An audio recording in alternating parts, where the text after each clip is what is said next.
दर्शकों, हम देखेंगे मन की आवाज़ प्रतिज्ञा में आगे क्या होता। आरुषि शक्ति के चंगुल से जो सज्जन सिंह उसको घर लेकर आते, लेकिन आरुषि का तो रो रो के बुरा हाल है दर्शकों। और सवेरे होते हुए मंदिर के लिए जैसे आरुषि निकलती और माता रानी से कहने लगती कि माता रानी, अब आप ही बताओ, मुझे रास्ता दिखाओ, मैं क्या करूं। जितनी मैं इस दलदल से बाहर आने की कोशिश कर रही हूँ, उतनी ही मैं उसमें फंसती जा रही हूँ। लेकिन मैंने तो प्रतिज्ञा के लिए ये जंग जीतने की कोशिश की, अभी तो मैं इसमें फंस गई हूँ। तब तक तो अमन भी मंदिर में आ जाता है और जैसे ही वो पंडित जी से कहने लगता है कि पंडित जी, हमारे बच्चे के लिए हम पूजा कर रहे हैं, तो हमारी जो पूजा है हमारे बच्चे के स्वास्थ्य के लिए करनी है। तो ये आवाज़ सुनकर तो आरुषि उनकी तरफ देखने लगती है और आरुषि को वो अमन को देख कर तो बहुत ही जोर का झटका लगता है दर्शकों। वो बाजू में आकर रो रो के अमन की तरफ देख रही होती है और उसे अब लग रहा है कि प्रतिज्ञा दीदी सच में कह रही थी कि अमन की पहली शादी हो चुकी है। अब उसने तो प्रतिज्ञा के बारे में कुछ भी नहीं सोचा, क्योंकि उसे लग रहा था कि उसकी दीदी झूठ बोल रही। अरे भाई आरुषि, कोई दीदी अपनी बहन के बारे में ऐसा सोच भी नहीं सकती। उसने तो तुम्हें पहले ही कहा था कि अमन की पहली शादी हो चुकी है। अब तो बहुत देर हो गई है मेरी बहन, अब क्या करेगी तू। तब तक तो आरुषि अमन को जाते समय आवाज़ देती कि अमन रुक जाता। अमन पीछे मुड़ के देखने लगता है और सामने देखकर वो भी चौंक जाता है कि आरुषि यहाँ पर कैसी। तभी आरुषि अमन को कहने लगती है कि तुमने अच्छा नहीं किया अमन, मुझसे प्यार का नाटक करके। तभी अमन कहता है, मैंने अपने प्यार के लिए ये सब जाल बिछाया था आरुषि, और उसमें तुम फंस गई। तभी आरुषि उसकी कॉलर पकड़ लेती और कहने लगती, अरे तुम्हें मुझसे प्यार करने की क्या ज़रूरत पड़ी, पहले तुम शादीशुदा थे, मैंने अपनी दीदी की बात नहीं मानी। तो ये सोचकर तो अब अमन फिर से उसे कहने लगता, अब देखो आरुषि, जो हो गया सो हो गया, अब तुम्हारी भी शादी हो गई। तभी वो अमन की पत्नी से कहने लगती है कि अरे एक औरत होकर तूने मेरी भी ज़िंदगी बर्बाद कर दी। अरे कम से कम कुछ तो शर्म की होगी, भरे मंडप में तूने अपने पति से राखी बांधी। तब उस अमन की पत्नी कहने लगती है, मैंने सब अपने पति के लिए किया है आरुषि, तुमने जानते। अरे यमराज से झगड़ के सावित्री अपने पति के प्राण लेकर आ सकती, तो मैं क्या अपने पति के हाथ में राखी भी नहीं बांध सकती क्या। वाह भाई अमन की बीबी, आपका तो जवाब ही नहीं, आज की नारी हो तो तुम्हारे जैसी हो। अरे अमन तो चला जाता है दर्शकों, लेकिन आरुषि मंदिर में बैठ के रोक के उसका बहुत बुरा हाल है। और इधर हवेली में प्रतिज्ञा अपने कमरे में आती है और उसके पीछे कृष्णा भी आता और कहने लगता है, प्रतिज्ञा क्या हो, क्यों रो रही हो। तो ये प्रतिज्ञा कहने लगती है कि कोमल भाभी अभी बोल रही थी कि घर में बिजली कट गई है, दाना पानी कुछ कह तो रही थी, लेकिन उसने बात काट ली। तभी कृष्णा कहता, अरे बस इतनी सी। तभी प्रतिज्ञा कृष्णा को कहने लगती है, तुम्हें ये बात छोटी लग रही हो कृष्णा, लेकिन बात बहुत बड़ी है। हमें हमारे पिता ने कैसे पढ़ा लिखा कर बड़ा किया है, लेकिन एक लड़की कितनी बेबस हो जाती है शादी के बाद कि मैं अपने पापा के लिए कुछ भी नहीं कर सकती, और मुझे मालूम है कि मेरे पापा किसी की मदद भी नहीं लेंगे। तभी कृष्णा कहता है, ठीक है, तुम्हारे पापा किसी की मदद नहीं लेंगे ना, लेकिन मैं तो करता हूँ, बोल कितने पैसे चाहिए। तभी प्रतिज्ञा कहती है, तुम कहाँ से लाओगे पैसे। तभी कृष्णा कहता है, अरे कहाँ से लाओ, क्या है ना मेरे पास। तभी प्रतिज्ञा कहती, नहीं तुम्हारे पास पैसे नहीं कृष्णा, तुम बाबूजी से मांगोगे ना तुम्हारे, और वो पैसे मेरे पिताजी नहीं लेंगे। तभी कृष्णा, अरे पैसा तो पैसा होता ना, काम तो चल जाएगा ना तुम्हारे पिता का। लेकिन प्रतिज्ञा कहती, नहीं मेरे पापा तुम्हारे पैसे नहीं लेंगे, अगर वो तुम्हारी कमाई के होते तो बात अलग थी कृष्णा। ये बात कर सुनकर तो कृष्णा भी सोच में पड़ जाता है और कहने लगता, हर बात तुम मेरी बात काट देते हो प्रतिज्ञा, अरे कम पैसा कैसा भी हो, अपने काम चल जाए उसमें ही बड़ी बात होती है। तभी भी प्रतिज्ञा कहती है कि नहीं कृष्णा, जब तुम इज्जत से और अपनी मेहनत से पैसा कमाओगे ना, तो तब मैं अपने पापा को पैसा देने की बात करूँगी। और इधर ठकुरानी को कोमल कह रही थी, अरे माँ तुम्हें मालूम है क्या, आदर्श ना अपने आप चलने लग गए, अभी तो ऑफिस भी जा रहे हैं। वो अपने बड़े ही प्यार से अपनी माँ को कहने लगती। तब तक तो आरुषि आ जाती है, लेकिन आरुषि जैसे ही घर के अंदर आती है तो प्रतिज्ञा की तरफ देख कर रोने लगती है, लेकिन आंखों में तो बहुत आंसू है उसके। सबके सामने तो बोल नहीं पाती दर्शकों, क्योंकि अम्मा जी कहने लगते, अरे कोमल देखो तुम्हारी बहूजी आ गई। तभी कोमल जाकर वह आरुषि के पास खड़े हो जाती है, लेकिन आरुषि कोमल की तरफ देखती भी नहीं दर्शकों, क्योंकि अभी भी वो प्रतिज्ञा की तरफ ही देख रही है और उसके दिमाग में वही बात चल रही होती है कि अमन के बारे में उसकी दीदी ने जो भी कहा था वो सच निकला है। लेकिन जैसे ही आरुषि केसर की तरफ देखने लगती है तो उसे अपने आप में ही घिन आने लगती है कि केसर के साथ उसने बहुत गलत किया है। इधर वो आदर्श बैंक के बाहर आता है। जो आदमी को बैंक का लोन होना चाहिए था, उसके कागज जो पूरे नहीं थे, वो आदर्श उसको कहता है ठीक है मैं तुम्हारा काम कर दूंगा, लेकिन मुझे जो चाहिए उतना पैसा देना पड़ेगा। तभी वो आदमी कहता है पहले तुम मेरा लोन तो पास कर दो, तुम्हें जितना चाहिए मैं उतना दे दूंगा। और आदर्श उससे कहता है चलो ठीक है तुम चले जाओ, मैं तुम्हारा काम करके फ़ोन करके बता दूंगा। और उधर आदर्श उसके फाइल लेकर अपने साथ बैंक में चला आता है दर्शक को।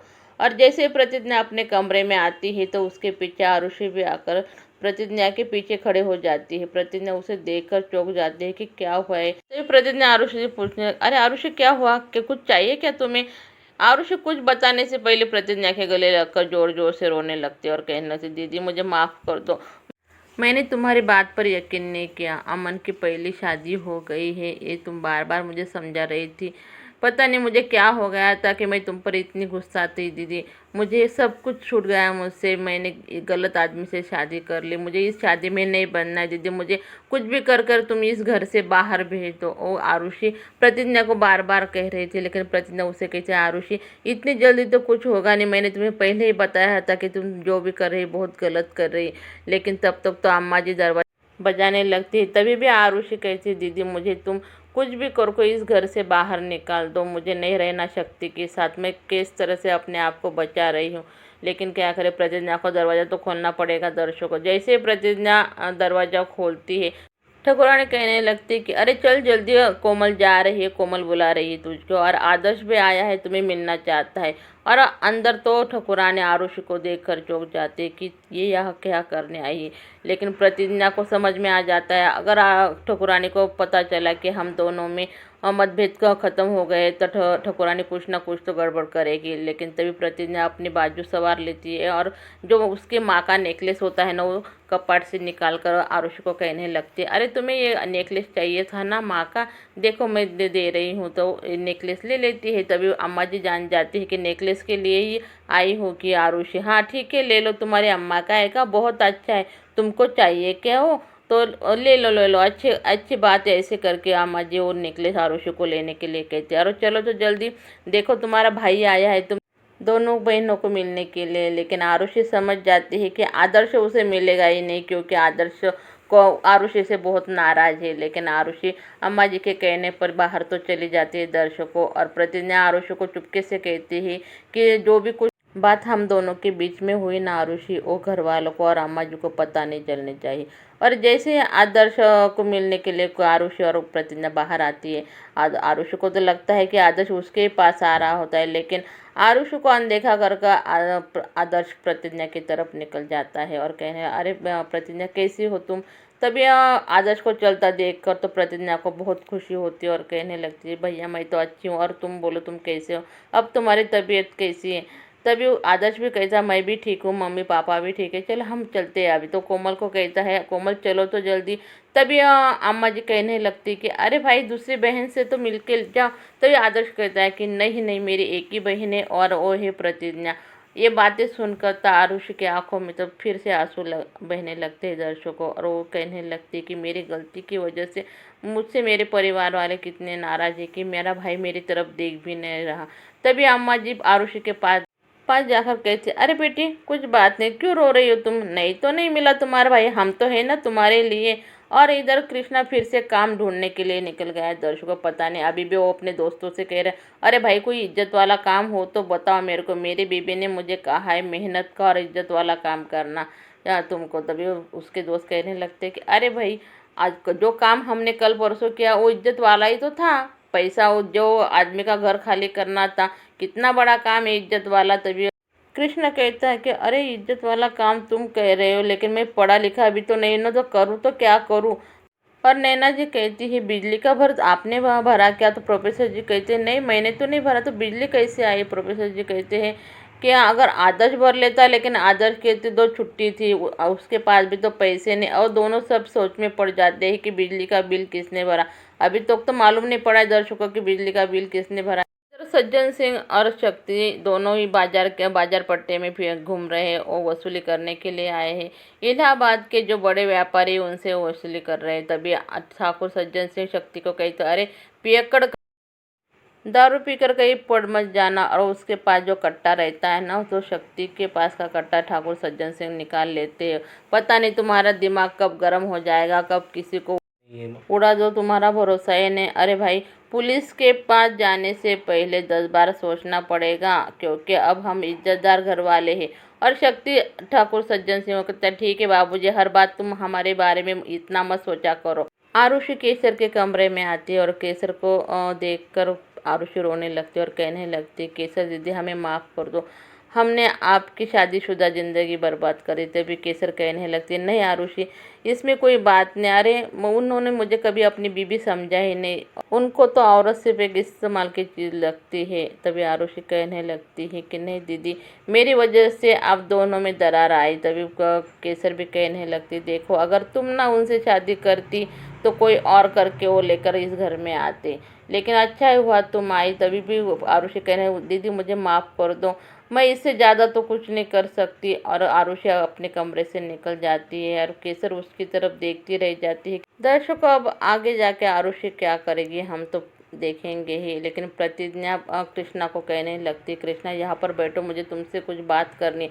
तभी इतने प्यार से प्रतिज्ञा कह बोल रही होती तो कृष्णा कहता, अरे बोलो भाई, इतने प्यार से तो मुझे जरूर कोई बात होगी। तभी प्रतिज्ञा कृष्णा से कहने लगती है कि कृष्णा देखो, आरुषि मेरे कमरे में आई थी और वो रोई जा रही थी। वो कह रही थी कि मुझसे गलती हो गई दीदी, मुझे बचा लो। तभी वो कृष्णा कहता, बचा लो यानी कि इसका मतलब क्या हुआ? तुम्हें क्या लगता है शादी कोई मजाक है क्या? प्रतिज्ञा तो प्रतिज्ञा कहती है कि देखो वो मेरी बहन है और जो भी उसके लिए सही है वही तो मैं करूँगा।